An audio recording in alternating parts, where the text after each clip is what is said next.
Hello, Melanie MacDonald here again, answering some of those questions. One of the questions that I keep getting asked most frequently for people who want to do property investing is, how do I get started? So I thought I would address that in the best way that I know how. The variation of the question that I get tends to be something like, oh, I really want to do property investing, but I don't know enough yet, I'm still studying, I want to get started. Or I'm really good at my day job, but I'm not so confident in my ability to be an investor. What if I get it wrong and lose all my money? There's been quite a lot of that around lately, of course. And I thought I might give you a little example from my own experience recently, which might have some transferable points in it. I decided about a year ago that it was time that I started getting fit again. And one of the things I've always really wanted to do is run. And it seemed like a bit of a pipe dream at the time. So I did what one does in the 21st century when you're trying to figure out how to do something, and I Googled it. Much to the great amusement of most of my male friends, who, I don't know if it was the idea of me running that they found funny or the idea of me Googling it, but anyway, they thought it was pretty amusing. So I Googled how to start running, and I found this website, and that was the title, How to Start Running.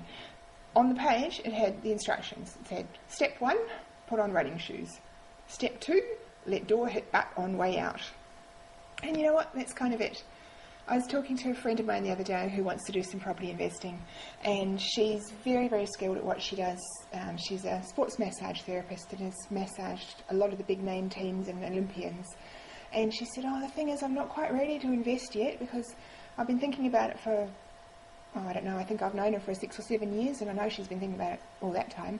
But, you know, I really don't know enough, and it could go wrong, and it's such a lot of money to risk. And so we talked about a couple of things. We talked about how does she feel when she goes and spends money on other stuff. Like, she said she'll buy a car without any trouble, but, you know, to buy a house is so much money. And we just discussed the fact that if you buy a house, you are this costs a lot of money, but you're not risking a lot of money. So say you bought a house for $400,000.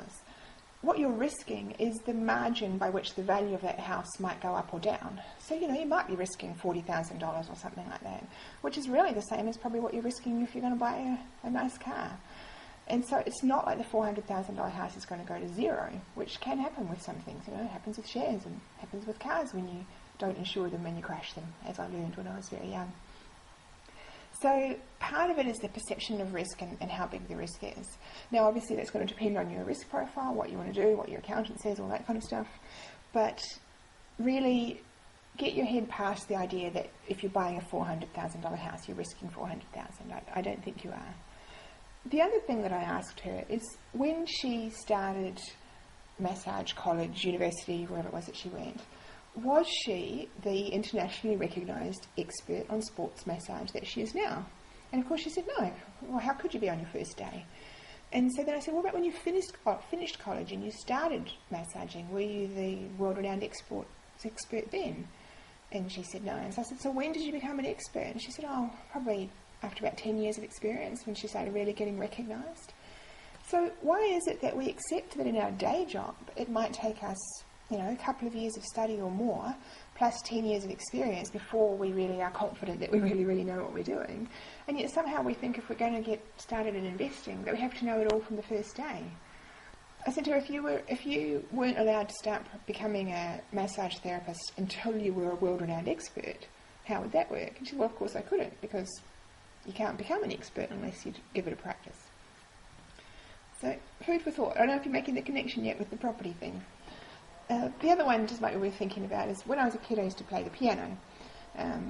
If any of you played the piano, how do you learn to play the piano?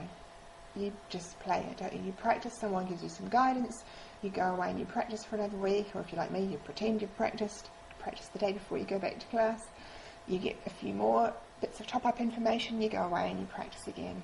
And investing is exactly the same. It's really like the running thing. How do I get started investing? Put my investing shoes on, let door hit butt on the way out, and just get going. Hope that's helpful to you. I'll talk to you again soon. Thanks. See you.